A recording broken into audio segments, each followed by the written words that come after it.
welcome to Entertainment Jive. We are now in episode 4, and we are the host for today's episode. We got J Papa, Jarrod Kashima. Jarrod. Hey, great to be back. And Mr. Brian Hayden is our new co-host for Entertainment Jive. It's an honor to be the first recurring guest. Our third host. You like how he just ropes everyone. Before long, Hayden, you're going to be doing the cold opening here as well. Well, welcome everybody. Hayden, loved having you on episode 3. Honestly, such a fun conversation. Oh, yeah. J-Pop, I don't want to speak on your behalf, but I thought it was so much fun having Hayden here with us 3. I think Carlos was better. Just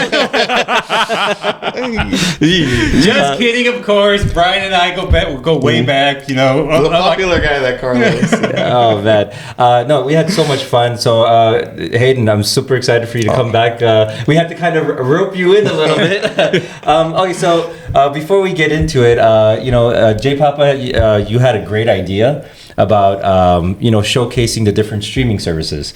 So today's episode, we're actually gonna go into Netflix as our first one of the streaming services. Yep. I thought it was fitting since Netflix was the first streamer, and it pretty much paved the way to what it is today. Yeah, and so what we're going to do in future episodes, we're going to pick a different streaming service and feature kind of all of our picks for that streaming service. Paramount Plus, Hulu, Peacock, Apple. And exactly, HBO Max or Max. I think that's and when Jarrod, when you brought that up, I was like, great idea. Loved it. Yeah, thank you. So as soon as I was tapped as the co-host, I was like, well, let's start thinking about some ideas here. Yeah, I don't know. I think it was, you sent that idea and I was like, hey Jarrod, I think you should be co-host. Because that idea was great. So I was like, oh man, Jarrod, let's come on as a co-host. And so Hayden, we'd love for you to be on too. So then Hayden, you were saying you're not much of a TV show guy, and which is why you didn't want to do the TV show episode. Right, yeah. I'm the movie guy. I could be a movie guy. And that's why I want to say, even though it's like, hey, Netflix and streaming and shows, we're gonna talk movies also. And that's kind of how I got you back in. I was like, hey, Hayden, there's gonna be plenty of movie talk. We need you here. So I'm super excited for you to be back. Thank you so much. So before we go into the Netflix, though, there was a few things that Hayden, you brought up that you wanted to respond back to from episode 2 of our Entertainment Jive. Well, now that episode 2 is dropped, yes, I get to see what you two have been saying before I was on. Yes, I have a couple things I want to say here. Yeah, absolutely. Let's go ahead. The first is going to do with a movie that was brought up, but not covered in depth. And I can't believe that it wasn't, because it's one of mine and Jarrod's favorite movies from when we first saw it. It's Darren Aronofsky's The Fountain from 2006. And this is a fantastic film. Jarrod, I was surprised to hear you say you don't want to watch this movie. You don't watch it regularly. Oh, well, I used to, but, maybe this is a little too personal and might get cut. So, 2 years ago, I lost both my cousin and my aunt to cancer. And so I did watch it pretty soon after that, because I just wasn't even thinking about it. Yeah. And then when that happened, I was like, oh my, I don't think I can watch this. And so I haven't seen it since. No, and that makes sense too, especially and that's the beauty of movies and how much emotion it can inspire for people. I mean, it's not always just about comedies or whatever. All these movies can take you to another place and evoke so much emotion. Absolutely. And this movie, maybe more than a lot of others I've seen, it's basically an art film. It has a lot of different levels going on. It's to the point where I don't think anybody has accurately described this movie. Darren Aronofsky is a pretty darn... when he makes a movie, it hits you. There is this emotional impact, right? He started with this movie, Pi, a little experimental film in 98. It was a lot of fun to watch. I remember seeing that on VHS. Requiem for a Dream in 2000. That's a movie I don't want to see ever again. Exactly. I've seen it one time. It was amazing, and I'm never again. I saw it in theaters a few times around, and especially in the Oscar scene. It's a devastating movie, but also a genre-defining and changing movie. It really brought a new visual element to movie making we'd never seen before. And then this director's next project, I imagine this was a deeply personal project to him, was called The Fountain. And originally, this was going to be a big budget movie with some A-list actors like Brad Pitt and Cate Blanchett. but it never really made it off the ground. It was canceled by Warner Brothers at some point. Darren continued to strive and make it a graphic novel. Now, I imagine that back when it was first conceived, that this was a movie that involved traveling through time. Not time travel, but like 3 different ages. Sure. Right? And even the posters for the movie as it later came out, they show at the bottom like a timeline where it's like, oh, this movie, like it has like a 1650 date and then a 2500 date, and boom, here we are, 2006. And definitely for sure, one of the storylines in this movie looks like our modern day. It's our present, right? We recognize it. It's where eventually this movie did get made after the graphic novel came out. And it's, instead of these A-list actors, and now it's Hugh Jackman, before he really blew up and became everywhere, and Rachel Weisz? Yeah. Am I saying that right? Well, I've heard it Weisz. Rachel Weisz? Fantastic in these roles. Like, I couldn't imagine it with other actors. But really, I think people went into theaters and they thought of it as a movie that goes through time. And I don't think it's that at all in its final form. I think that was abandoned or somewhere along the way let go. Because really, it is a story about, dealing with death. And the one story that looks like our modern world, it's a material world, right? It's how we experience the world, you and I, and how we might want to stop death, right? And if it was our loved one and we're a scientist that maybe is on the brink of being able to do this, we would all do this. But at the same time, there's these other elements that people think are the past or the future, but really I think they're more of the same story overlapping in a different level. So instead of the past, what we really are getting is the same story as told through an allegory or through a literary lens, where our main protagonist, our Hugh Jackman, he's a conquistador trying to go find the Tree of Life to save his queen. And this is actually a story that in the movie is being written by the wife. And as a husband, he's forced to finish after she passes. It's deep stuff, right? Yeah. At the same time, we're given another view that seems to look like it could be the future. It's going through space. But I don't think it's really that. I think it's more of like what you might consider a spiritual perspective on the same story, where he's a lonely unitary soul going somewhere on a journey. And really it's about accepting death, or death as a part of life, death as essential to life, a fitting end. His wife seems to accept this in her last days. And our protagonist, Hugh Jackman, he really has to struggle and come to terms with this idea that it's okay to let go, right? It's okay to not think of it as this thing that's an end, but rejoining the universe in a way. It's a beautiful movie. The special effects are like no other movie I've ever seen. He kind of eschews CGI and instead like filmed Petri dishes instead. It's really different. It's not like any movie I've ever seen. And the music, the score by Clint Mansell it'll pull tears from your eyes just from listening to that score. So I love this movie. I showed it to my girlfriend Sonia. I show it to anybody who hasn't seen it. I think it was kind of forgotten about as part of this Darren Aronofsky landscape. Yeah, no, and so let me tell you, Hayden, this movie, The Fountain, what year did it come out? 2006. 2006. Finally, yeah. Yeah, so 2006. So the thing is, Jarrod, when you brought up the movie, I remembered it right away. I never saw it, right? But that was a movie I wanted to see. Okay. Right? And I remember seeing the trailer for it and seeing, because I love movies, right? And so I remember seeing the trailer. I was like, oh, this movie looks really interesting. I thought it was a time travel component to it. Like I thought it was like different lives, whatever. Instead of like a reincarnation, I think it's the same story being told through 3 different lenses. Yep. And so the thing is, that movie was a movie I've been wanting to see, and literally I forgot about it. Okay. So when you brought it up on that episode, I was so happy you did, because that's been a movie I've been wanting to see, and it's, for whatever reason, just forgot about it, right? So when you brought it up, I was like, I've been actually, this whole week I've been trying to find time to watch it, I haven't had a chance yet, but that's definitely, I'm so happy you brought it up. So the thing is, Jarrod, I thought you did a great job describing The Fountain. I appreciate it, May, and like, I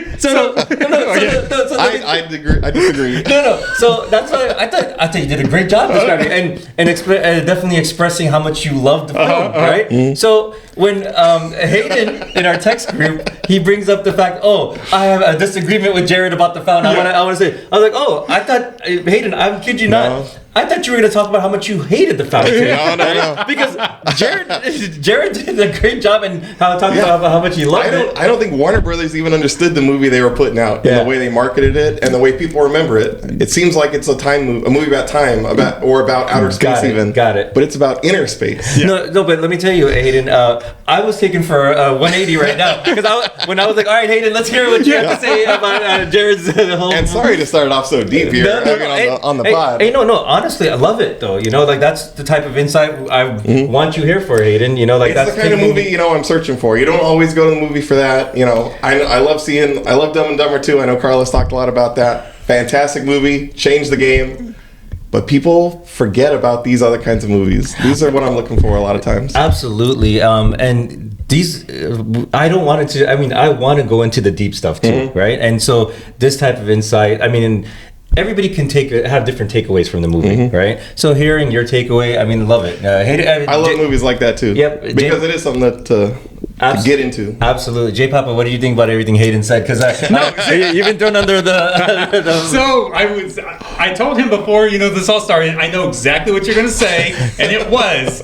Because I went back to watch it, I talked about it for like 50 seconds or so. And it was just, in passing. I was talking about it, and then you asked to describe it. It was like, okay, here's like a quick summary, like an overview of it. Then as I was watching it, and then you said, that's the one with like the timelines. And I just said, And then I said, mistake. I was like, that's what he's going to talk about. Because I know, like we talked about before, and I agree with your assessment, because I was like, I should have said, I guess I should have corrected my good friend, on camera and be like, no, May, there's storylines, not timelines. We can cut stuff from the pod, you guys. No, and by all means, correct me anytime, please. No, but, the conversation was just moving forward. There's no reason to make it stop. And so, I just, you just kind of let it go. And I didn't think I'd get called out on it. The fountain is a good reason to make it stop. On the entertainment Jive, everybody's held accountable. Oh man. Okay, so if I can go back and say in episode 2, put this over what I said. Storylines. There you go. All right, perfect. So anything else you wanted to add to the fountain now that you're given another chance? No. So I do enjoy hearing Brian talk about the fountain. It's how I feel about it. When it first came out, it was critically panned, I want to say. A lot of people didn't like it. It has since gained a pretty cult following. The people who love it. And so when Brian and I first saw it, we loved it. And I think we were kind of confused about the amount of hate it was getting. Because like the chances it took, and it was just shot so beautifully. If you think it's going to be a science fiction or reincarnation story, and then you get something else, changes are, you're going with the wrong expectations. Got it. And honestly, that's the expectation I had for that movie. That's literally just from watching the trailer, the posters. That's what my idea of what the movie was going to be about. So I'm excited to check it out. I love it. I hear the soundtrack all the time, like other trailers and stuff. And let me tell you, in talking with both of you guys and during this whole entertainment jive, one takeaway that I have from all of this is I need to pay more attention to the directors of the movies, right? That's something I don't do at all, right? Like whenever I watch a movie, I honestly don't even look at who the director is. Like you were listing off a few of his movies, and I was like, "Oh, I've seen that." I had like Requiem for a Dream. I've seen that. The Wrestler, Black Swan. So he's back in the critically acclaimed circle. Oh, got it. And I was like, "What has he done recently?" He did The Whale, which was almost won Best Picture, right? It's won Best Actor. Fantastic film. So he's been keeping the ship afloat. And that's definitely something I want to do more of is like pay attention to who's the director of the different movies I've been seeing. And that's been one of my takeaways from talking to you guys about this, because you guys know the directors every movie. Can I correct myself? Sure. Can I call myself out? Yeah, absolutely. All right. So in the last episode, I forgot the films of Ari Aster, who I was saying I think is like a modern day Aronofsky. His films also hit. They hit hard. And I couldn't remember his movies. Sure. His first film was Hereditary. It was a fantastic movie. If you like horror movies at all, I'm not a horror movie person. This one I love. His second film was Midsummer. Pretty polarizing movie, hard to watch. And then this movie I really like, Beau is Afraid. I can't wait to see what this guy does because every one of his movies is like a punch to the gut at some point in this movie. And I really like this guy. I think he's a successor to Darren Aronofsky at this point. Ah, got it. Yeah, absolutely correct yourself anytime. So, the other thing, Hayden, you brought up from episode 2, wanted to get your thoughts on the movie The Batman. The movie that our Batman-loving friend Jarrod here hasn't seen, which, Jarrod, if you're a Batman fan and you claim to love Batman, how do you not watch The Batman? So, well, we talked about this already, and I've said, it just doesn't interest me. There's no pull in for me. It's like, it really is not made for me. I said I would watch episode 10, Jarrod. So much like you said after Endgame, the MCU's just kind of been like over for you. Yeah, after the Dark Knight trilogy, I just really don't feel any kind of like, I don't need any other Batman. Yeah, no, I get that. But at the same time, I do love Marvel movies. So, like, for example, this new Captain America Brave New World, right? I haven't seen it yet, but I'm going to watch it, right? Just because, I want to keep up with the whole storyline and what everything that's happening with this next saga that they're doing. I'm still gonna watch it, even though I'm like, it's gonna be bad. I'm gonna watch it still. And that's that. Like, if you're a fan, my eyes is you're still gonna watch it. You know what I mean? So, Hayden, what are your thoughts on the Batman? I love the Batman. I was in a similar boat as you, Jer. I had no idea this was going to be a good movie. I did not have high hopes. No expectations. No expectations. I might have heard some rumblings. I figured, I'll give it a shot here. Robert Pattinson has been kind of boosting his stock in my eyes over the years. I started very low to me with the Twilight movies. Not for me, not movies for me. Yeah. But he's been increasing that stock, and I figured, let's give this a go. I absolutely loved it. It might be my favorite comic book movie, or up there, if only because I think it's really original. That's what I liked about it the most. It's an original movie, drawing from other movies that aren't necessarily comic book movies. Yep. Like, the biggest comparison I heard is the movie Seven. As a detective story, a dark, kind of gritty detective story. I love Seven. I see that influence here. I could definitely see the Seven similarities. That's a great point, yeah. And it just has like a great color palette. It's very artistic. Yeah. And it gave me something that I haven't seen for the Batman universe before, where before, like in the Batman Begins, he goes away, he gets his training, and he comes back pretty much ready to do whatever he needs to do. In the Batman, he's still figuring it out. What does it mean to be Batman? He fails a lot. He's putting these pieces together. He's trying to solve a crime that is way over his head. And just seeing the internal gears ticking of a younger Batman who completely eschews the Bruce Wayne persona, it hit home in a lot of different ways. So, Jarrod, I think I'm going to call you out here on the pod. I want to watch this with you. I got a nice 4K Blu-ray waiting at home. Ooh. Unopened. Let's open that up sometime. Give it a watch. Unopened? It's still in its factory sealed wrap? That's right. I saw it in theaters twice. Amazing. Twice, Jarrod. That's how good I thought it was. So you're ready to open it up for J Papa over here? I would love to get your take on it after you actually see it, and then we can debate it on the pod. Well, I did kind of mention it to you, like, I don't know how fair I could be with it. So, like, you know how in jury duty, lawyers will kind of, like, see how biased you are. Like, if they ask me, would you be able to fairly judge this movie? I don't think I would. J Papa. Ooh, you're trying to get out of jury duty here. of the Batman watching duty.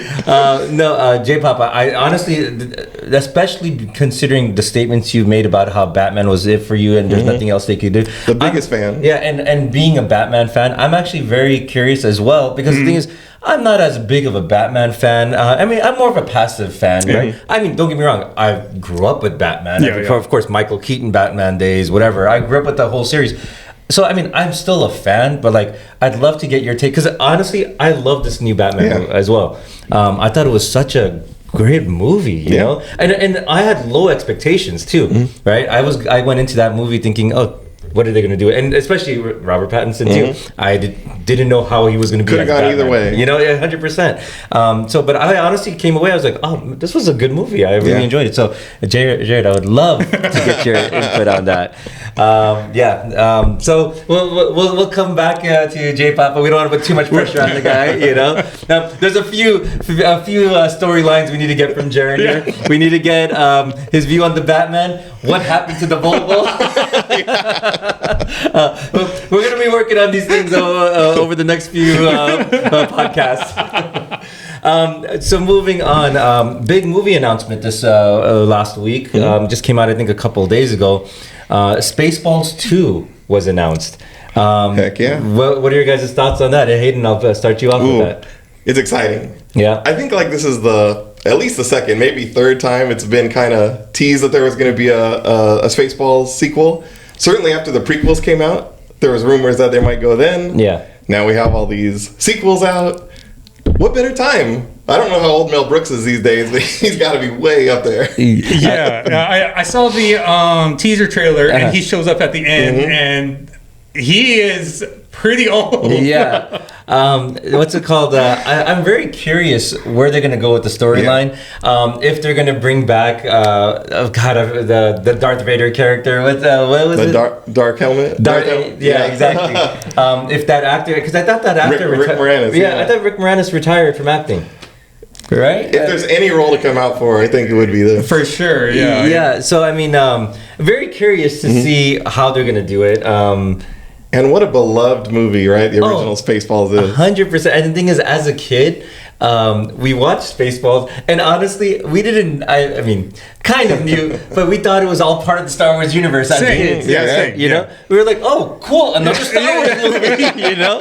And it's like a goofy, like different take on it. And because they have like stormtroopers running around and all of that, you know? I mean, and it's a fun storyline. You have like the princess and John Candy there, you know. So and they got 6 movies, more than 6 movies to work with. 100%. And so I'm very curious what part of the timeline they're going to pick up at. And you know, I'm excited for it. I mean, in the teaser trailer, they go through and like talk about all the other movies that have come out during the span, you know. But you know, I never heard of any of the other rumors that came out with it, like when it was going to come out. Yeah, I just remember back in the prequel days. Back in your guys' era. But, you know, they were really rumored about a Spaceballs 2 back then. I think it's pretty interesting to put it out now for like 2 years from now, right? Yes. So there's nothing else. Basically, they made this trailer, and they put it out, and they're like, okay, now we got to go. Yeah, I hope they shoot Mel Brooks's shots. I mean, you know, pray for a good health for the guy, but like you said, he is looking very old. That'll be fun. I just watched Robin Hood Men in Tights this week. Just put something on for fun, a classic, right? From our era, you know?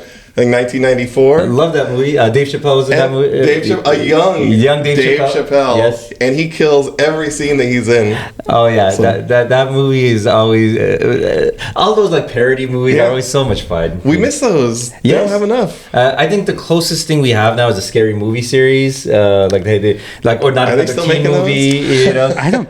No, they're making a new Scary Movie.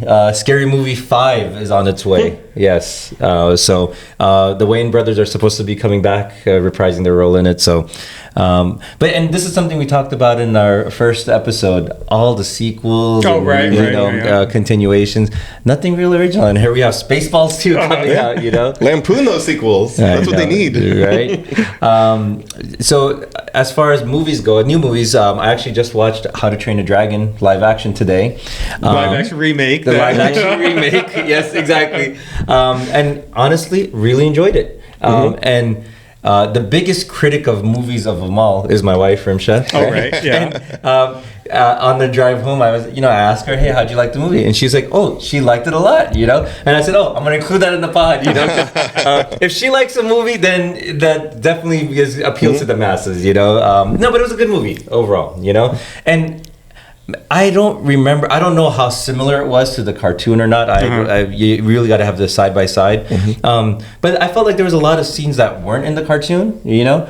So they kind of like took it a little bit of a different direction, probably to not have to pay the screenwriters, you know, right? How you describe. No, but it was a fun movie. Live action, it came out really good. It didn't seem too cartoony. I mean, of course, you can tell it's, you know, CGI with the dragons and whatnot, but for the most part, I thought it was a really well done movie overall. So I would recommend it. Watch it in theater. So I haven't seen any of the Disney live action remakes. None of them. No, not one. And this is the first DreamWorks live action remake. So how would you rate it, maybe on average, to what Disney's been doing? You know, I mean, there's been a lot of disappointment with the Disney ones. I think with the Disney ones, they bank on a lot of nostalgia, the nostalgia factor, right? And that's what's going. I think that's what's going in their favor, right? And for the Aladdin live action remake, I thought that one was done well, right? It was good, you know. But then a lot of the other ones were just like Beauty and the Beast was okay, you know. I think Disney's banking on nostalgia, and what I did mention previously was like, hey, from the trailer alone, a lot of people were like, oh, hey, this looks good, you know. So if my opinion was, I was like, this is probably one of the best live action ones I've seen, right? In terms of the remakes, you know. But the other ones, they're hit or miss, you know. I mean, the thing is, the Disney library is so huge too, you know, and they're just redoing everything, you know. So it's hard to like group them all and compare it against just like this one DreamWorks film, you know. So I mean, I thought this one was really good, and the other ones, it's hit or miss. Yeah. All right. Let's go into our Netflix series stuff. All right. So we're gonna go into Netflix content. I mean, we're in right now. We're in June 2025, so that'll give all the viewers, if they're watching this years from now, you know, to an idea of what we're watching these days. So Jarrod, why don't we start off with your list? This will be Jarrod's list of Netflix content. Jarrod, why don't you start us off? Okay. Well, before we get into that, I wanted to talk a little bit about the history of Netflix. Sure. And you know, our own personal histories. Yeah. So like, some of your viewers might be young enough to not know that streaming wasn't always as it is now, and Netflix wasn't what it was now. Do you guys remember the disc that you would send away for? Oh, absolutely, and so that's how Netflix started. And do you remember when it first started the streaming and how you felt about that? Yeah, absolutely. So I remember the streaming was just kind of like a throwaway. It was a throwaway. Yeah. You know, like, the first one I ever had, I had to get a disc for the Nintendo Wii, and then it would let me stream through the Wii. Yes, yeah, exactly. I know exactly what you're talking about, because you needed that disc just to like stream, like to load up the app and whatnot. Yeah. So the streaming component was just like a throw-in. Yeah. And so obviously it was competing with Blockbuster. Yes. Right? Netflix comes out with these 2 rentals of at a per rental period, whatever. Blockbuster came out and did the same thing. Yeah. Right? Because I remember I was like, oh, Netflix, no, I'm gonna go with Blockbuster, you know? And because Blockbuster had the advantage of having all of those brick and mortar locations. Yeah. You can return the disc straight at Blockbuster for faster, you know, they'd release more videos to you, you know? So that Blockbuster dropped the ball, man. They definitely dropped the ball. Netflix tried to sell to them. Yes. And Blockbuster said no, they thought it was a joke. And then eventually when streaming started and started taking off, and people were leaving Blockbuster exclusively for the streaming, that's when Blockbuster tried to get into the streaming game. Yep. But I think it was just too little too late. Netflix had already lapped them, and then like Blockbuster died fairly shortly after that. And that's such a huge part of our childhood. Oh yeah. Going to Blockbuster, like I think that was our family's Friday routine. Yeah. We would order the Bigfoot pizza from Pizza Hut. You guys remember that? Yeah, that was a good pizza. I mean, we got my brother, sister, my mom, dad. We would get that Bigfoot pizza, and then we'd get 2 movies from Blockbuster. Whatever the latest release was, we'd go there early enough to get it, and we'd get 2 movies. We usually have a consensus pick, but that was like our Friday routine after a long week of school. I mean, the toughness of elementary school life, you know. But that was such a huge part of our childhood. Oh, man, yeah. You know. So that's why I was really I hung on to Blockbuster as long as possible. And I even did the Blockbuster CD rental. I mean, the DVD rental thing, the mail-in rental thing. Oh, you did? I did it with Blockbuster, yeah. And so slowly, I remember. So then, when I switched over to Netflix, right?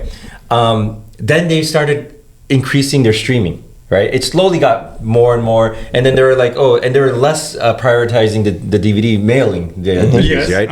And their catalog for streaming kept on going up, and then eventually they split out the services, right? They were like, okay, now if you want streaming, you can pay for streaming only or the DVDs only, you know. And that's when I saw that, I was like, oh, they're really focused on streaming, you know. And this is still, I mean, I don't want to say early days of the internet. Like the internet speeds were still picking up. You know what I mean? We don't, like, now we have like internet companies offer a gig a download. You know, it wasn't like that always. You know, like a lot of them was 100 megabytes to download was like the high top tier. So I don't even remember what it was the best one back then. You know, so and I remember early on with streaming. Of course, if you guys remember, there'd be like lag and there'd be pauses, and I was like, man, I was just thinking, man, imagine being on a date, you're watching a movie, you know, streaming, all of a sudden it's just buffering, you know? The load times. Like, oh, what happens there? And then your date's looking at you like, oh, you don't have a fast enough download time, you know? Oh, who's this guy, you know? I was just thinking, there's that whole dynamic, you know? And I said, in order for streaming really to take off, the internet's really got to pick up its speed wise. And I was like, oh, this streaming service is never gonna work. But yeah, no, that's definitely a good insight too. I mean, especially the start of it, you know. So, yeah. Do you remember the first movie or series you streamed? Oh man, that's a great question. I'd have to think about it. Not off the top of my head. How about you? Do you remember? So the first movie I ever streamed on it was like the spin-off movie that would have been, you know, like a direct to cable at the time movie for the Get Smart remake with Steve Carell and Anne Hathaway. Oh, okay. They had a spin-off of like the two like nerdy like analyst guys that I had, you know, just put on because we had just watched Get Smart and it was like, oh, let's see what this is about. And you know, it wasn't great. It was the exact quality that you would think it is, but that I was like, oh, the streaming I just watched, you know, whatever. And then the first series I watched was old King of the Hill episodes. I was able to watch season 1 through whatever, and I had never seen it all the way through. Yep. Because, you know, before streaming, you were at the mercy of the network. Yep. And you couldn't watch, you know, starting from season 1 to whatever. You just had to hop in and whatever they played. Unless you bought the DVD sets and all of that, you know. And that's what I did a lot. Buy full DVD sets. I mean, especially when Black Friday would come around, you know, and all the deals would go. I'd buy. I'd always buy the 24 DVD sets. You know. I mean, and that was like the only way you could really watch like episodes 1 through the whole season by having a DVD set. Yeah, and so now it's pretty insane that with streaming you can pick up everything. Yeah. You know, if someone says, "Hey, watch this show," and you go, "Okay, I can watch it from the beginning." At my leisure. Exactly. Welcome to 2025. Hayden, do you remember any? My only stories I remember that I think I learned what streaming was because of Netflix. I think I was going to a friend's who lived in an apartment in the UCLA area, and they had really good internet speed over there. Yep. So they're watching like one of these Harry Potter movies. I said, "What are you guys doing?" "Oh, we're watching this on Netflix." Like, "Oh, you got the DVD?" Like, "No." Like, "What are you talking about?" And I was like, "This isn't like live, right? Like, this isn't like coming over." It's like, it blew my mind. That they were watching it on like a computer back then, and being able to see such nice quality there. It's like, whoa. And I remember also with streaming, when this is first kicking off, we went on YouTube, right? And YouTube had, and for me, I thought YouTube was like a pirated site, right? Because this is I'm talking early days YouTube, right? Oh yeah. People would upload full episodes of TV shows, anime, all sorts of things. And I remember one of our friends in college was watching like an episode of like some anime on YouTube, right? And I was like, oh, that's cool, right? And so this YouTube had literally like TV shows on there, right? And that's what I thought YouTube was. It's not the way it is today. Like, and everybody's putting whatever content they're filming and doing all that. I mean, of course, now if you try to put a TV show, it's going to be copyrighted. They get pulled down, you know. So this is the first iteration of YouTube, so this is early streaming days. I thought it was like a pirated site, and not that I engage in that activity at all. No, we keep it all legit here. Oh yes, yeah. I have licenses for every. I buy Blu-ray. But yeah, no, absolutely. So J-Papa, what's it called? Let's get into your list then. Yeah, all right, let's get into the list.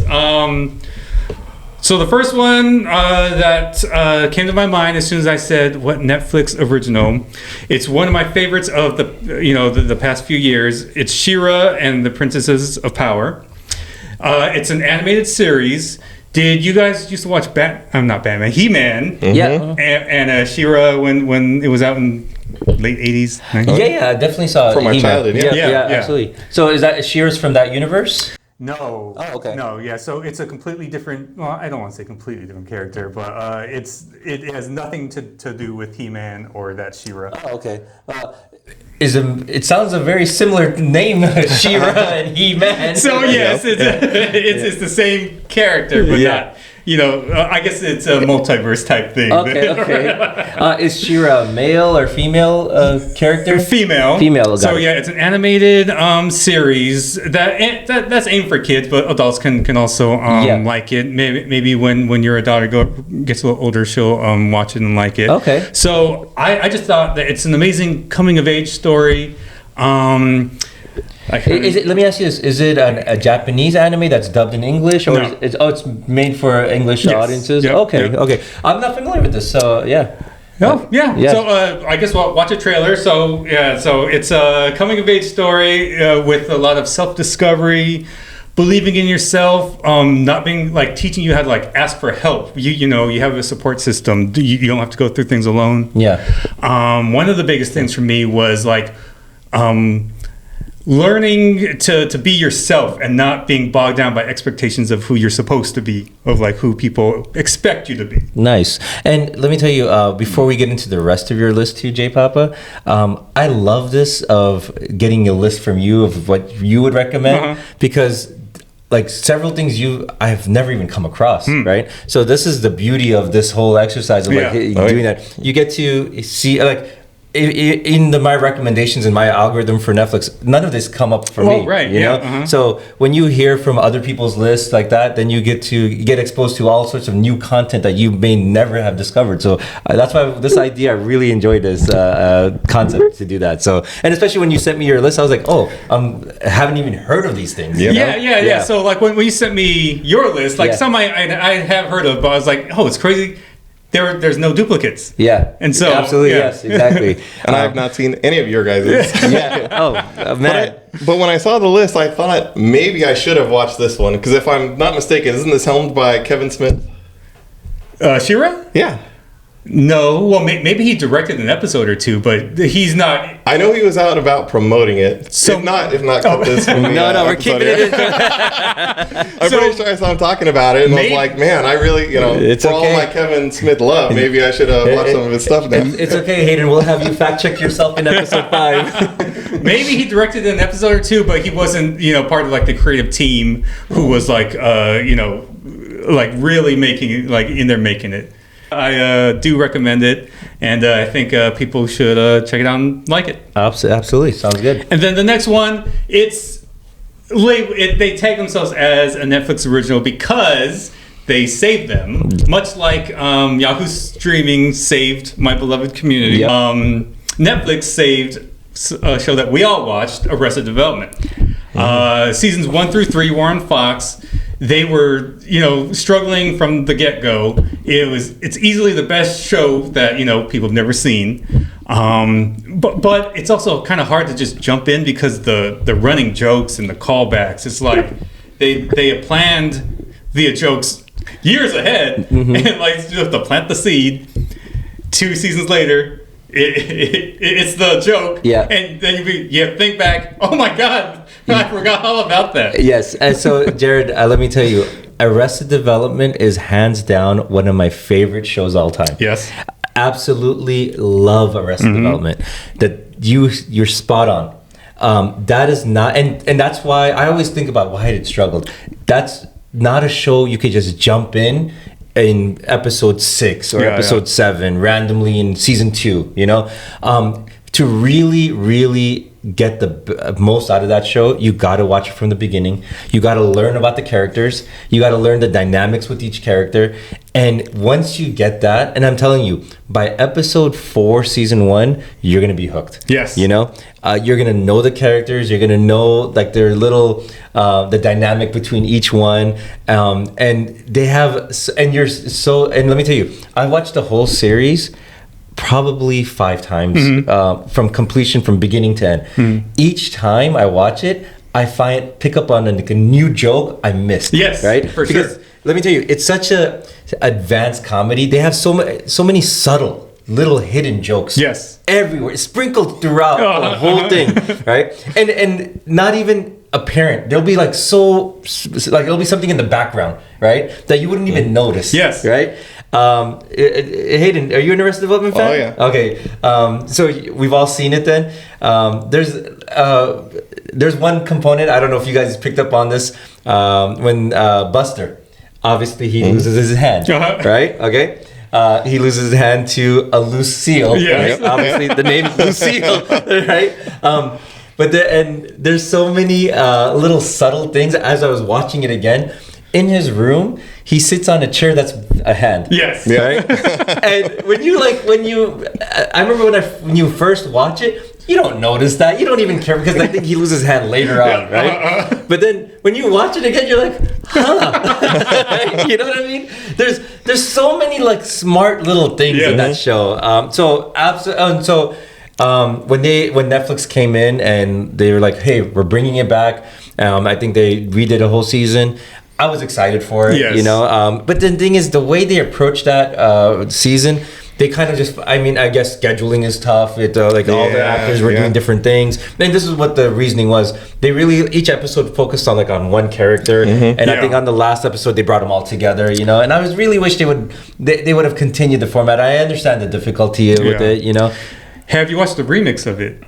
No, I haven't, not yet. I do want to go back and watch it again. So I did, and I don't know if the original one soured the whole thing for me or whatnot. Yeah. But seasons 4 and 5, the Netflix seasons, unfortunately, don't hold a candle to the first 3 seasons. 100%. I think it's a nostalgia factor just to see the characters again, and just in that element. You know? There's a couple things, but again, seasons 1 to 3 are pure gold, absolute gold. Yeah, I would dare say that it's one of the funniest shows ever. 100% agree with that. I would say it's the funniest live action comedy series I've seen ever. South Park definitely is up there in terms of, because the thing is with an animated series, they can just get away with so many more far-fetched things, you know. I feel like the South Park, though, you know, you're going to get those jokes the first time around. Whereas Arrested Development, it really rewards. No, let me tell you. See, the thing is, with South Park, I'm telling you guys, it's such advanced comedy, right? And they hide it under fart jokes, like all good comedies. Yeah, they hide it under like this, like very like in your face type of crude jokes. It comes off as very crude, but I'm telling you, their comedy is so advanced and it's so like hidden, and it's I'm telling you, it's a whole nother level. There's no one like their ability to take down a relevant topic. Absolutely. You know, like boom, like the next week there's a South Park about it. Yeah, it's absolutely. amazing. And the thing is, they talk about such relevant topics. I mean, oh man, I can't. What's it called? Dissecting South Park could be an episode in itself, you know. So I won't even go there right now. I don't want to hijack your time, okay, Papa. I love. There's always money in the banana stand. I love all those jokes. Yeah, and then I love all their chicken dances. When they came in for the episode, so Job was the one who did the chicken dance. Yes. And then I don't know if it was one episode where they completely all did it, or if they trickled in one at a time. But one for sure, Job, and then the one where they all did their own, and Yeah. they're completely unique. Everybody has a different chicken That dance. was gold. That was like one of the funniest things I've ever seen. 100%. And I think it was in when they were trying to free him from the prison in Mexico. The chicken dance was had a different meaning. So this is an example of all like the amazing like funny things that happen in the show. Man, I'm telling you, if you want a good comedy, watch Arrested Development, Jerry Papa. This is such a great recommendation from you. Yeah, for sure. And well, also going through my list, I was like, so yours is filled with like the some dramas, and mine I keep things light for the most part, light, and if not, then action would be my thing. I would say maybe 10 years ago or so, just with like the weight of the world. I told my wife, like, the world is just it can be such a sad and depressing place. Yeah. I don't need my media to be that too. So like since 10 years on or so, most of the things I consume is stuff that brings me like joy for the most part. Got it. So like I was looking at my list, like comedy, animated comedy. Yeah. No, and that's perfectly okay. Right? Yeah. That's absolutely. I mean, everybody uses TV, movies, entertainment for different reasons, right? I mean, exactly. Like if you want comedy, laughter, by all means, like there's nothing wrong with that. Absolutely. The thing is, I love like these deep, like emotional things, so I can know what human emotions feel like. Wait a minute. Oh man! And by the way, that's from South Park also. There would be this like a robot from space. He was like, "You humans." He would always say that. They were like, "Huh? What is that?" No, I just want to know what it's like to feel like a normal person, But yeah, no, keep going, Jay. All right. So moving on to my next one. It's called Astronomy Club: The Sketch Show. So Brian and I are big fans of a sketch show called The Birthday Boys. This one, I wouldn't say is similar, but similar in the fact that there's a sketch show. It's probably like 7 people or so. And in this season, unfortunately, they only got 1 season, but it's a pretty nice for a sketch team to be able to say we have 1 season of our sketch show on Netflix. In this series, they play like fictionalized versions of themselves living in the same house, like real world. And so that's the interstitial stuff that you see, and then you see the sketch, the sketches that they do. Yeah, and this is one of the shows you recommended that I've never even heard of. Never. Hayden, you never heard of it. Yeah, never heard of it. So when I saw it, I was like, oh, got to check it out, because I love sketch shows, but I honestly am not familiar with this in any way, so looking forward to checking it out. Yeah. So just looking at your guys' Dodgers hat, they had Ice Cube as a guest. Oh, okay. One episode, and he's wearing his iconic black hat with the white LA, and they all dress like him from like his a certain. Different periods of his life. Periods of his life. Yeah, and it was just so funny. Yeah, no, awesome. What's it called? I'm looking forward to checking it out. There's a lot of different good sketch shows out there, so I'm excited for that one. Yeah. Having just to be able to say, hey, I have a full season of my show on Netflix. Yes. Yeah. Amazing. Yeah. I hope my documentary, the Dollar Menu documentary I'm working on, it's on Netflix too. That's the whole reason I bought these cameras. And I will do everything I can to make that dream come true for you. Appreciate that. All right, so moving on to BoJack Horseman. As I was talking about, I need something funny and like cartoony. This is like a deep, depressing series, hidden inside an animated series about humanoid animals. So everyone is there are people in it, but there's also humanoid people. And no one, it's not crazy. Everyone is fine with the interspecies mingling. Yeah. The actors in it, it's Will Arnett is the lead. For people who don't know, that's Job from Arrested Development. Alison Brie, Love Alison Brie. Yes, as we touched on before. And I will touch on it many more times. And I don't think anybody in our audience or here on the panel will fault me for that. Paul F. Tompkins. Aaron Paul, I want to say. Jesse Pinkman from Breaking Bad. Oh, okay. Yeah. So it's an all-star cast. Yes, it's an all-star cast.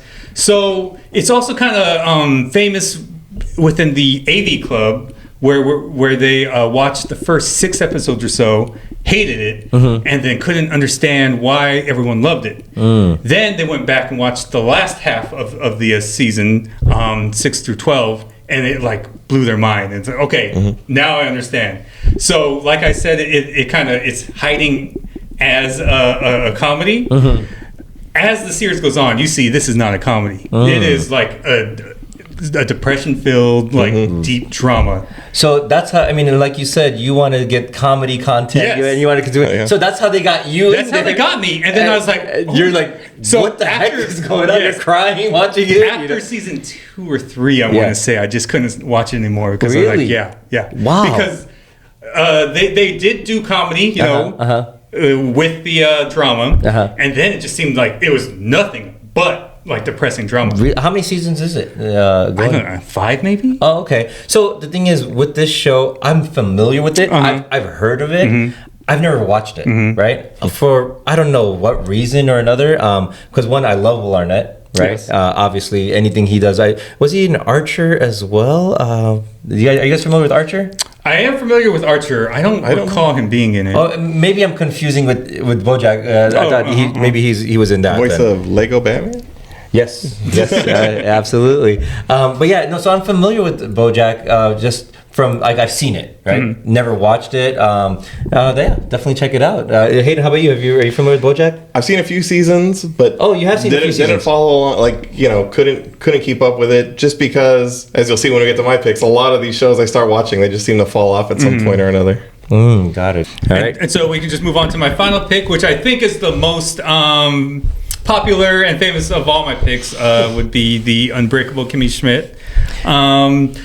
It does star John Hamm, who I have a problem with as a comedy lead. So what? I know Brian loves John Hamm. Yeah. I like him, but I don't like that he's like the number one comedian that people go, like the studios go to. I don't think that, he should be the funny, good-looking second guy, and they have the real funny person, to be the lead, if they wanted like a two-hander. Yeah. So the Unbreakable, what's his full title again? The Unbreakable Kimmy Schmidt. Yeah, I did watch it. Yes. It was enjoyable because I think the lead actress is from The Office. Yeah. Right. So and it had some. It's funny. It's a quirky show. So I how many seasons of that is out there? Is it still going? No. It's not still going. Okay. They did have an end to it. Got it. I think I watched like the first couple of seasons. Maybe a couple. I don't even remember exactly. I think. I mean, there's just so much content to keep up with out there, But that's definitely been one of like, hey, I've watched it, enjoyed it. So definitely probably jump back in and finish it off. Yeah. But talking about too much content, me and Brian were talking about it before in the Birthday Boy sketch show that I was telling you about. They have a sketch called Too Many Shows, and it's about this guy who's like going crazy because he's trying to watch literally everything. That's literally me. That's the modern world these days. 100. I honestly want. I mean, of course, I want to stay up in with the pop culture, with everything that's happening. There's so many shows. And I have a really bad habit. Let me tell you, especially when there's shows I really like, I won't watch the last season. Right, and it's worked out great, and I've enjoyed doing that. Right. And I don't know why, because when it's like when they announce it's like the series finale, right? I don't watch the last season because especially a show I really like, I have a whole season of new content waiting for me. You know what I mean? I know it's not. I know. Listen, that's my approach. Yeah. Right? So I'll go back and I'll watch it later, and it's all new episodes for a show I've loved. That's amazing to me. Yes, right? Yes. I've done that with The Sopranos. Okay. Right? Love The Sopranos show. So I saved the last season. I watched it again at some point. I did that with How I Met Your Mother. Right? Really enjoyed How I Met Your Mother. Yeah. Right? So, and I did that with Friends. The old show Friends, Yes, right? Saved the last season, watched it much later, you know. So I have a tendency to do that. Okay. I can identify with the psychology of this, you know, especially if you love something, you don't want it to end in a way, and you can preserve it a little bit. Exactly, and then, but then at the same you save it like you save a good piece of candy. Or something. 100%. But then at the same time, like if you really love the show, don't you want to see how it ends? Yeah. You know, and then the thing is, then there's so much content, and then you forget to go back. You know, like hey, guys, let's watch that. You know, and then the other thing is, people may ruin it. You know? Yeah. I definitely have shows, not on Netflix, but on other, you know, where I love season 1 and like season 2 comes out, and I'm like, I don't even start. I don't know why. Yeah. There's definitely, because it's so built up in a way. Like, I really want to love it. I really want to enjoy it. And it's, to this day, I haven't watched them. Oh, no, and I get that too, because sometimes there's big drop-offs, right? Like, this season 1 and season 2 were so great, then season 3 was just garbage. You know what I mean? So I can see that. I don't want to be disappointed by something I love. Yeah, I know, but at the same time, we can't be scared of approaching these shows, you know, just because we don't want to be disappointed, right? I'm scared, hey, this is kind of the therapy for everybody in terms of entertainment, you know? So that concludes your listing, right, Jay? Yes, that's my 5. I wanted to kind of go back to BoJack. How you said it got so depressing. Yeah. So have you not finished it yourself? I have not. Oh, really? Yeah. Oh, okay. Yeah. So I'd recommend watching the first season at least. Yeah. And then if you can handle that kind of weight emotionally, then keep on going, because it's produced very well. The jokes that it does have is funny, but it just starts to get too heavy. Got it. All right, sounds good. We will go into my list now. For my Netflix list, and I was kind of looking at my list. It's definitely sci-fi heavy, right? Okay, very sci-fi heavy, and definitely out there concepts, right? The first one is Black Mirror, right? We talked about this in episode 2. Probably episodes 1, 2, and 3. A recurring show here. And the thing is, in my eyes, I thought it's the #1 show on Netflix. Everybody's seen. When you and Carlos both said you guys haven't seen it, I was like, what? Yeah. Like, there's actual people who haven't seen any Black Mirror out there? Well, I've seen that one episode. And I haven't seen any. So, Hayden, you haven't seen any. No. And so, I think just like this past week, J-Papa, I sent you like a full list. Yes, you did. And I'll put it in the description of this, right? For people out there. I gave Jarrod like a full list of all the different episodes. I mean, honestly, there's not too many episodes. Like season 1 has 3 episodes. Season 2 has 4 episodes. Season 3 has 6 episodes, right? They're literally 3 to 6 episodes each season. Right? Is it American produced or? It was. I think it's British produced, UK produced. Okay, well that makes sense, because that's how they do series over there. They'll have. I think it's a UK produced show, right? So they have very few episodes all together. Spoiler alert: is the Black Mirror our TV screen? I think it's our phone, isn't it? Is it our phone? For people who have never seen it at all. I've never seen it. No. Honestly, I don't know what it's referring to. I think on the beginning, it's like a TV that's cracked, you know, that they have it on Black Mirror. All right, so there might be I think it's TV, you know. But so many. So the way I describe it is Twilight Zone, modern day Twilight Zone, right? I love the Twilight Zone. If you love Twilight Zone, you're gonna love this one. Hayden, highly recommend it. And probably the population that hasn't seen Black Mirror is probably Jarrod, Carlos, and Hayden. You know, because I'm telling you, everybody's seen Black Mirror. So that's why I'm not gonna go too much into it. I'm pretty sure everybody's seen it. You know, but it's definitely again. Get past the pig episode. No, skip the pig episode. No, exactly. I'm saying, well, it all depends on your level. You know, I think I enjoyed the pig episode. Right? I was like, hey, this show's interesting to me. You know. So again, this show is out there, right? So the thing is, this next show, Love, Death, and Robots. Are you guys familiar with this show at all? I think I watched a little bit after you recommended it. Okay. Maybe a year ago. Similar kind of thing, right? Similar Twilight Zone. Have you seen it? Anything about it? I've only heard of it. So, Love, Death, and Robots.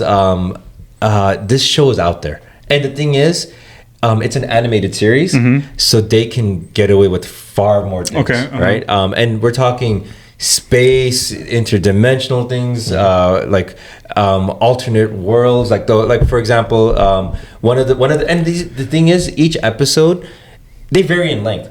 They can be 3 minutes long, 20 minutes long. On average, they're literally around 10 to 15 minutes long an episode. So they're short, really short episodes, right? I mean, and 10 to 15 minutes is probably on the longer side. Most of them are like 6 to 10 minutes. And some of them are you're like, man, I wish it was longer, you know? Because they're just like, and each episode is like different concepts, different things. They're either battling like ghosts or aliens or something. But it's just like a peek into like an alternate world, right? And because it's animated, they can just get away with so many further things. Like, for example, one episode is 2 robots just walking around Earth after all of mankind has just been wiped out, right? And these are like robots that were AI. They're like just walking around and talking about how humans like just killed each other off. You know what I mean? So they're fully sentient, like thinking. Okay. Yeah. In this episode. Okay. Right? Yeah. They're fully sentient robots just talking to each other. You know.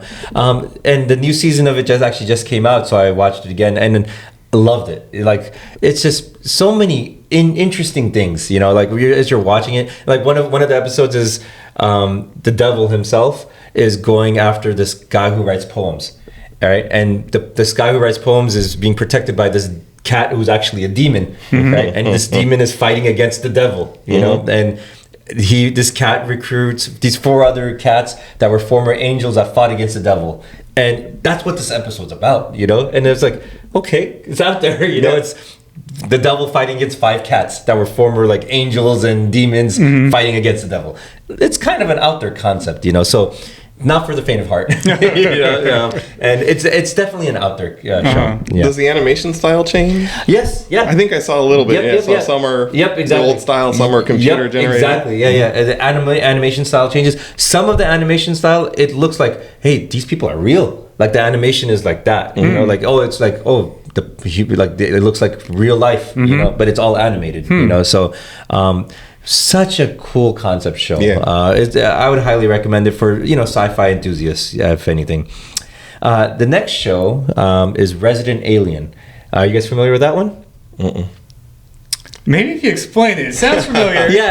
So this one is a quirky show. Okay. It's kind of a comedy, kind of an out there show. It's about an alien who is like in Colorado, right? And he can disguise himself as a human. I just saw the preview for this one. So he can disguise himself as human, but one kid in the town can see his real form, and he's like, that guy's an alien, you know, right? And the alien, he comes down, and what happens is the way the first episode pilot starts is he actually lands outside of this doctor's house. He actually kills the doctor, right? Okay, and he takes on that doctor's human form. And he's posing as the doctor in this town, and he's an alien. So he's still kind of like learning about like how human civilization is, and his spaceship is crashed, right? So that's why it's called the Resident Alien, like resident doctor, you know. And he's also an alien there. It's a quirky, fun, lighthearted show. It's got, you know, it's a show I've been watching in passing, and honestly, there's some really funny moments in it. You know, it's not anything deep, but it can get on a deep level a little bit, you know. But it's just a kind of fun, quirky show, you know. The next show that I really enjoyed is Last Kingdom. You guys familiar with that one? Not at all. I'm familiar. I haven't watched. Oh man, Last Kingdom is great, right? This is not a sci-fi show. It takes place in like the Vikings time against like the England, against like the England Empire. You know, like, you know, the king, like that type. What year would that be? 1500s, 40, even probably earlier. Maybe. I don't know. Who knows, right? You tell me. No. So it takes place in like the Viking times, right? Last Kingdom. Let me tell you, it's such a great show, right? Such a great show. Great storyline. So let me just tell you how the story starts off. So it's basically the Saxons. A shout out to our old alma mater, right? It's Saxons. You got me already. Saxons versus like Vikings, right? This Viking group comes in, raids this village, kills everybody. right? There's this little boy who's like the leftover from like they don't kill him, they take him as a prisoner. They take this Saxon kid back with them, teach him the ways of Vikings, right? So he's this like Saxon kid growing up with Vikings, right? He learns about their fighting techniques. He grows up as a Viking. He learns how to fight like them. But then as he's older, he comes back to reclaim his like land, right? And now like the Saxon kingdom takes him in, and now he's part of them. So now the Vikings are coming to fight against them, and so but he knows all of their techniques, so he's teaching them how to fight against them, right? And then, but then he still like has family over there, you know, and it's such a great show. And of course, you know, there's a lot of people like, you know, betray him, this and that. The storyline is fantastic and really compelling, especially season 1 and 2. I think they're at the news. The thing is, there's kind of like long pauses between seasons, right? So that's why. Like I'm not caught up completely. I think season 5 or 4 just came out not too long ago, or maybe 5. There's that many seasons? Yeah, season 5 just came out, and I haven't even seen it. But I remember when season 3 came out, I watched it right away, and then there was like this long pause. So highly recommend it. It's like it's kind of like if you guys watch Game of Thrones, kind of like that like compelling story. Minus it's pretty much like Game of Thrones minus like the dragons and minus like all the magic. Oh, right. Yeah. So it's kind of like realistic in that sense, right? Yeah. Nice. Sounds cool. Yeah. The last one on the list is 3 Body Problem. You guys heard of that one? I've heard, not seen. Not seen. Have you seen it? Same. Heard, not seen. Heard, not seen. I've seen it. There's a lot of hype built around it, you know? I said, let me go ahead and jump in because, one, I love anything aliens and UFO talk, right? Watch it. It's definitely out there, and I enjoyed this concept of them explaining it. And more so than anything, the storyline behind how the show got started. And like it's covered in tragedy, right? The founder is actually murdered. Like the guy who created the show was murdered by the producer that he brought on to produce the show. And the thing is, the producer actually got the show produced to Netflix while the whole investigation of the murder was going on. They didn't know he was the one behind like poisoning him, you know? Okay. And they like a year later they find out like, oh, he's the producer is the one that actually poisoned the guy who created the show, and now that producer's in jail, you know? So it's just sad. This guy's life work was to get this show on, and first it was going to be a movie, and then like there was so many things that, like he struggled to get like you know, a studio to produce the movie. Then he finally got Netflix to come in and make the TV show. So it was supposed to be like this huge epic universe with this whole storyline. So very interesting, just kind of like out of the box. Like it's a different take on it, you know. So really cool show. Yeah, nice. If I remember correctly, the 3 Body Problem is like a philosophical kind of situation. So basically, what the kind of like the premise of it, the whole thing is there's there's this 3 suns that are causing this atmosphere problem with this planet that's going to eventually end in the planet dying, right? And they're trying to figure out how to like overcome that. And these alien beings actually put this VR head gaming set onto Earth, and all these people put on this gaming set to like simulate the whole situation. So not philosophical, but astronomical, right? This is a real science issue here where it's hard to track bodies. If you have 2, you can predict their And I'm sure there's probably an underlying philosophical meaning that completely glazed over me. And I was like, cool, VR headset. You know? So I'm sure there's something that, you know, ties into that, but I didn't get it. You know, I'm more for the VR. Aliens, tell me more. You know? Hayden, that does it for my list. Hayden, let's go in. I know you had a couple of recommendations. But mostly to like, I don't know, like I speaking of the sketch that Jarrod said earlier from the Birthday Boys, I firmly am in the camp that there's too many shows. And I much prefer to watch movies overall, just because I feel like you're getting a complete story. I can kind of, you know, take away something as a unified work of art. And sometimes, you know, a great show, I think everybody likes Stranger Things season 1, for example. I thought it was, you know, very unique, very original. Talk of the town. I don't think I liked any other season after that. And it's quick that I drop off of a lot of these shows. And I'm so glad you brought up Stranger Things, because I was thinking about that as part of my list. And the same thing, I had a drop off from that show as well. Yeah. And season 1, loved it because it just brought that old nostalgia of like the 80s, growing up as in like an 80s kid, you know? It reminded me of that whole situation. I mean, that's the timeline. It's right? like Star Wars, right? The first one's great, and then it's the rest. Down. You mean the first one, episode 1? Down from that episode, none.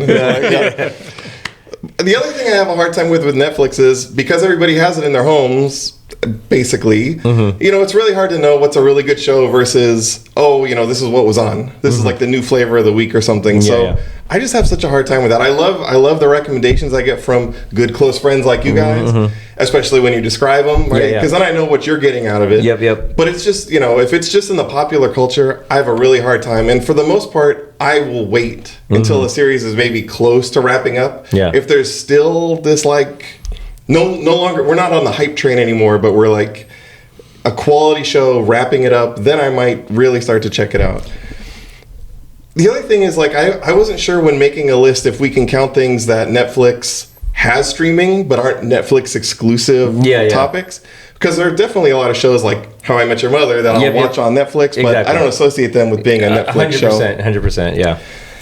So I guess I'll get into my 2 shows that I would recommend. That's how I really thought of it. Like, these are Netflix kind of original things. You got to watch them on Netflix, and I would recommend them to anybody, right? Yeah, absolutely. And that's kind of the approach I took as well. Like with looking at, hey, kind of like Netflix, like produced shows or Netflix exclusive ones, you know? Because there's so many great TV shows that we could all get into. Yeah. But I'm sure if we each named our favorite TV show, it's not going to be a Netflix show. Maybe Black Mirror. But I mean, most people when they say like Game of Thrones and The Wire and Breaking Bad and stuff. Arrested Development is definitely up there for me, but like I feel like I love Netflix more as a distributor of great content and not so much the makers of content because it would be like if we had, you know, instead of the movie theaters we go to, we had a Warner Brothers theater and a DreamWorks theater. They'd be catering to certain kinds of content and we'd be missing out maybe on these other things. So I like it when it's a little bit more separated like that. Got it. That said, I do love it when Netflix gives original creative people a shot. Yep. Like you're saying, I think every creative would love to have their show on Netflix. 100%. Like it's the prime place that they would want to have their content distributed. For me, the number 1 show on Netflix is a comedy sketch show called I Think You Should Leave. Stars Tim Robinson, who I first knew from Saturday Night Live, one of my favorite sketch shows. Big fan of sketch comedy.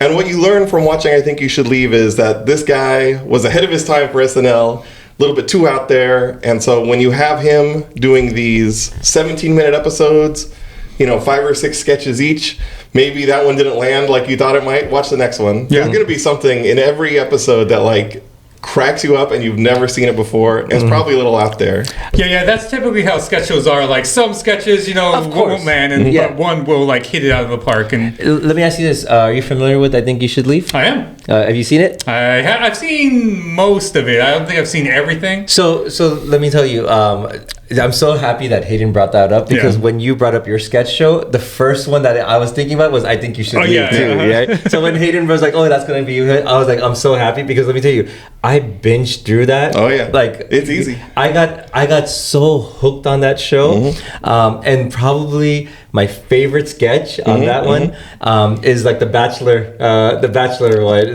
sketch where he's one of the contestants on The Bachelorette, right? Like their version of The Bachelorette, right?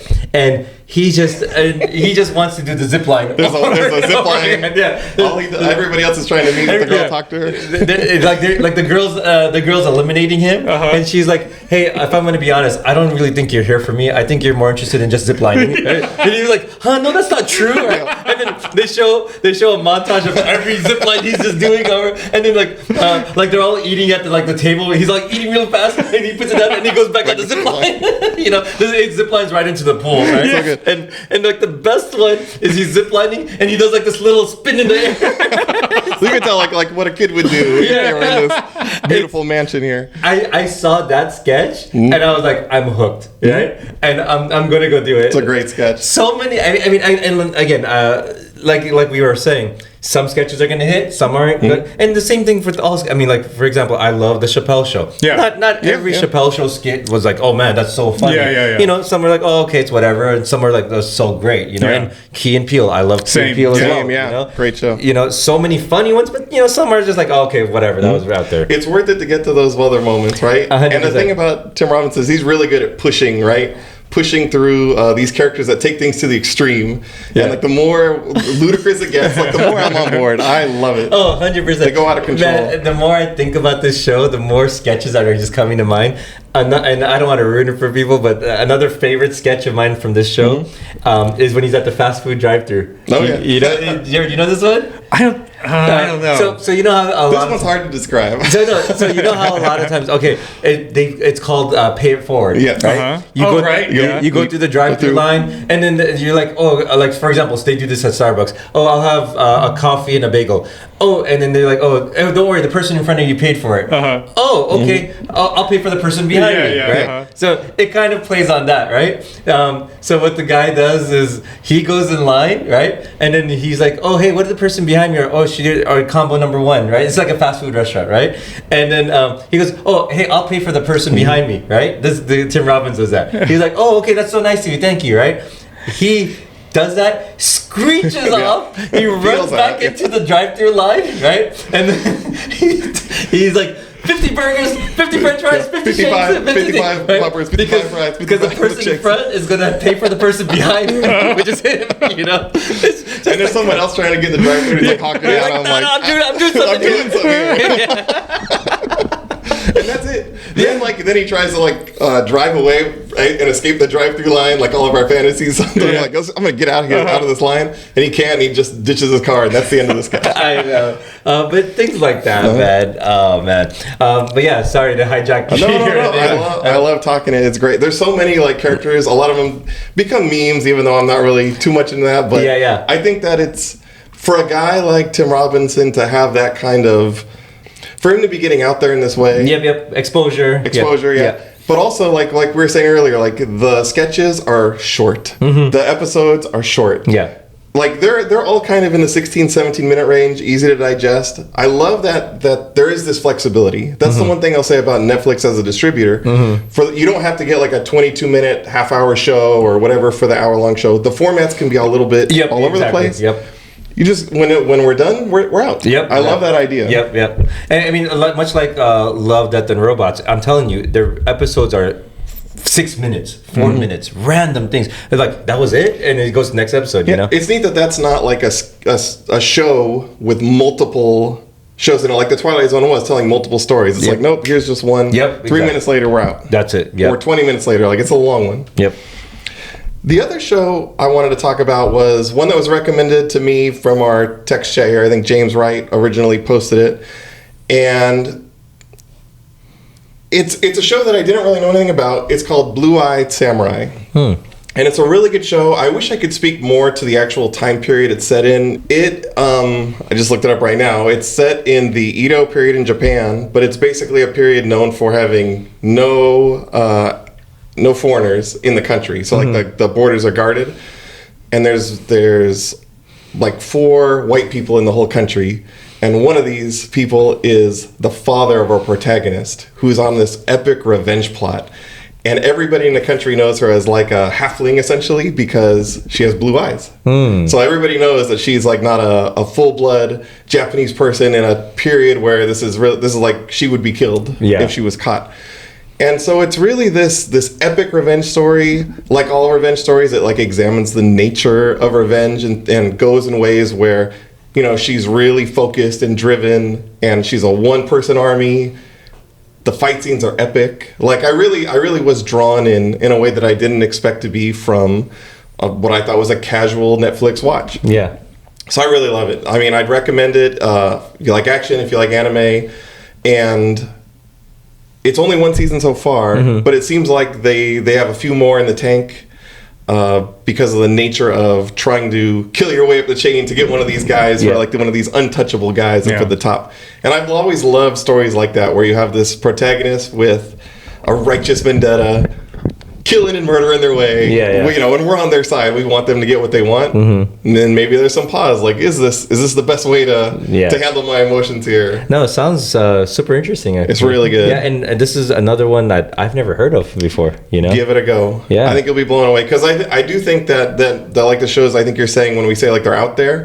This one's not as out there except in the action and the tension, right? It really does. You love this character. You want to see her succeed, and the odds just keep stacking up against her, and you have to find out what happens. Jarrod, are you familiar with this one?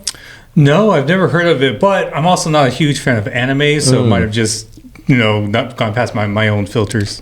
Got it. No, I love anime. I haven't watched too much lately. I've been out of the anime scene a little bit, but I think like Naruto was like the last one I was super into.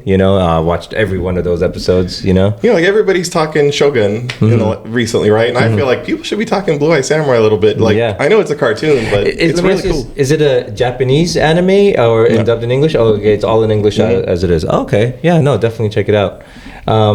Hayden, let me ask you this question. So how did you get into that one? How did you get introduced to that? So that was recommended in our like group text thread here by a good friend of ours named James Wright, I believe. And he's a guy who you can always talk movies and TV shows with. And when he has a recommendation, it's normally like pretty darn solid. We need to get him on the pod, guys. For sure. Yeah. He loves to talk. He can fill your. So he can tell you just spend the whole time listening to him. You're like, I've never heard of this. No, That's so great. Amazing. We got to get him on. Hayden, I wanted to ask you, in terms of like Netflix shows, have you seen House of Cards? So I did make another list of movies that I started. Again, high hopes.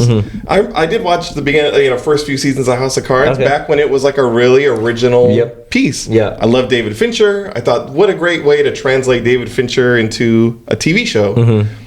And like most other Netflix shows, I just feel if it lost me at some point where, as soon as people aren't talking about it anymore, and there's new shows to watch, I just fall off. Yeah. No, because first couple of seasons. Well, let me ask you too, Jarrod. Have you seen House of Cards? No. Oh man, House of Cards, that like when that first came out, it blew everybody away. Yeah, I do remember being there for the explosion there. Yeah. I think especially season 1. It was probably some of the best TV out at the time, super captivating story. And the way they kind of did it was, they break the fourth wall a few times, right? In that show. It was just, and especially it's such an intriguing, topic too, and like seeing what life is in the White House and trying to become president and all like the things that happen behind the scenes. Highly recommend it, right? But again, I know there was a lot of controversy with the actor. Yeah, it was the last Kevin Spacey kind of feature. I think it revitalized like Robin Wright's career. Yeah, 100%. There's like a senator character who's also like became like the bad guy in Ant-Man, I think, or he's definitely in the Marvel universe, but I originally first saw him in House of Cards. So it did launch a bunch of people's career. 100%. And I think the journalist, it launched her career. I forget her name. Jared's a memory man. No, right? Jarrod knows all the names, but you haven't even seen the show. So, well, if you give me a name of someone else that she's been in. Mara. She's a Mara. She's one of the Mara. Yes, I think it's Kate Mara, not Rooney Mara. I think it's Kate. Kate Mara was also in. Was she a Fantastic Four? Was she? Yes. Yes. She was in Fantastic Four. Yes. That's her. That's really impressive, Jarrod. Oh man. But one thing I'll say about House of Cards, though, while I thought it did take a cinematic director and put him on television, that show was just copied to no degree. I see so many shows now where it feels like dark and kind of muted colors, and I see my girlfriend watches a lot more of these Netflix shows than I do, and I see it on TV and I'm like, oh, it's another one of these. Let me ask you this, because there's certain shows I'm thinking that, hey, you would love it, so you have seen the first couple of seasons of House of Cards. Okay, what about the show You? That's another Sonia. Sonia's watching. Hey, let's bring Sonia onto the pod. She could talk a lot more about these topical shows. No, You, have you seen You? No. That's a really interesting one. That one like my wife has actually kept on going and watching it. I haven't seen probably like the last 2 seasons. I think it's on season 4 or 5 now, right? I'm not even sure of what season they're at, but season 1 of You is fantastic. It's like a peek into the mind of like a stalker. Okay. Right? And just how he. So you haven't seen it. I think I might have watched in the background, but you know, so spoil away. No, he's a stalker, right? And the main character, and so you get to kind of like see his thought process, like he's like, when this girl comes in, he's like talking about her, and like she has even no idea this guy's even like who this guy is, but like he's like imagining his life with her, and like he just follows around, and like he creates situations where he's always like near her and stuff like that. Season 1 is fantastic. It got a little too crazy in like the last 2 seasons, so that's probably why I kind of stopped watching. But if you're gonna watch season 1 is definitely one to watch. All right. Yeah. To bring it kind of full circle to what we were talking about earlier, I'll tell you one thing I don't like about Netflix and other streaming apps. Absolutely, let's hear it. I hate browsing for shows. I hate this idea where the amount of time that I'd be watching a show, now I'm browsing to see what show I want to watch. I hate it. But wait. But what I used to love is going to Blockbuster Video and spending maybe a half hour walking around trying to pick the perfect movie that we all wanted to watch. Yep. Now that experience on my couch, I cannot stand it. Hayden, what you're saying, trust me, I know exactly what you're talking about. Because my wife, right? She's not the easiest to pick a movie with, right? We would literally, I'll tell her, hey, why don't you go ahead and start finding a show? Because she vetoes every one of my suggestions, you know? We literally spend the whole time searching, like she's like going through, watching trailers, watching. I literally will end up falling asleep next to her, you know? I was like, all right, hey, let's just go. What are we doing with our lives? And that's why I'm like, hey, just pick something and let's just watch it. Yes. If it's bad, cool. It'll be cool. Let's not watch it again in the future. Let's just watch something. But we spend so much time just like going through searching for. That's why when you said, I was like, I know exactly what you're talking about. That algorithm. I was like, hey, why don't you start searching for a show? By the time you're done, let me go shower. Let me get ready for bed. You know. I almost make it my policy like I have to know what I want to watch before I open that app. Yeah. Just because I don't want to get sucked into this. What should we watch? And it especially makes it that much more difficult when you have to get input from another person who's definitely very picky. You know, not putting any names out there. I also know a little bit about what you speak without naming any names. Not naming anybody. Not me. My wife is perfect.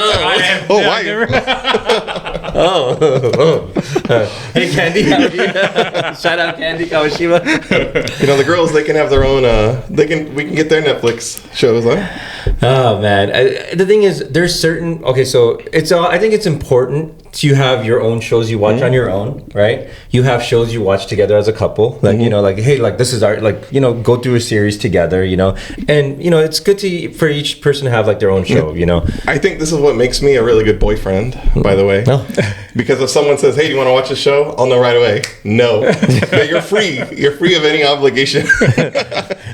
Boyfriend of the year, Hayden. Hey, join us on the new podcast, Dating Jive. Where we explore the little world of dating from Baron Hayden. Netflix? No Netflix and chill. That's on your own. Well, there you have it, everybody.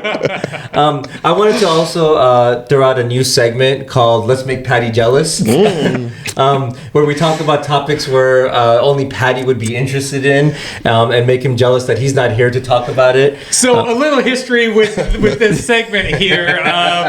Entertainment Jive itself has been birthed because we've been trying to get a sit down with the elusive Jeffrey Patterson for the Fresh Jive podcast. For Fresh Jive, and May tapped me as the guest co-host, and I said, "Yeah, let's do it. It's a great story. Let's hear." Yeah. And so for about a month, we were trying to get things going, and it just wasn't happening. And so we just sat down and did this. And then no, you're dead on too, because we were like, Jarrod was like, because I think we had it scheduled for a Sunday, and then Patty, I think for some reason or another he couldn't make it, and Jarrod was like, hey, I'm so free, I'll come over. I was like, sure, let's do it. And I was like, hey, let's talk about movies. We love movies, and that's how Entertainment Jive got started, because we did the whole we were like, hey, what movie should we talk about? Let's talk about every movie coming out to 2025. That'll give us enough content. And I mean, that episode was like an hour and 45 minutes, but it's gotten a lot of views already. Nice. It's gotten like around like 150 views.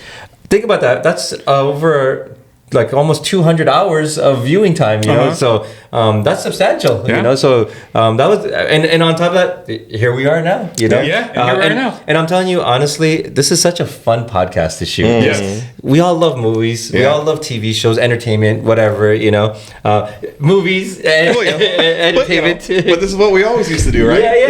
The basis of a lot of good friendships here. No, 100%. Like, even before the cameras were rolling, we're already talking about it, and I keep on telling you this, guys, save it for the pod, you know? Right? No, really. Like we just naturally start talking about things like that, and it's. I mean, like there's such a good conversation already. This is while I was like setting the cameras up, right? I'm not lying about this. It's just such a fun, easy topic to do. Yeah, for sure. But now back to the segment. Let's make Jeff Patterson jealous. What could make Jeff jealous? Okay, so we've already hit Back to the Future. So we're not discussing Back to the Future, if I remember. Yeah, that has been closed forever and ever. Yeah. We're never discussing that again. We're never touching that topic ever again. But what if the biggest Back to the Future fan in the world that I knew would maybe come on this podcast? Jarrod's already been on. I'm already here. Jarrod, I don't see anybody else here to create things with. We've talked about Transformers. We're never talking about Transformers ever again.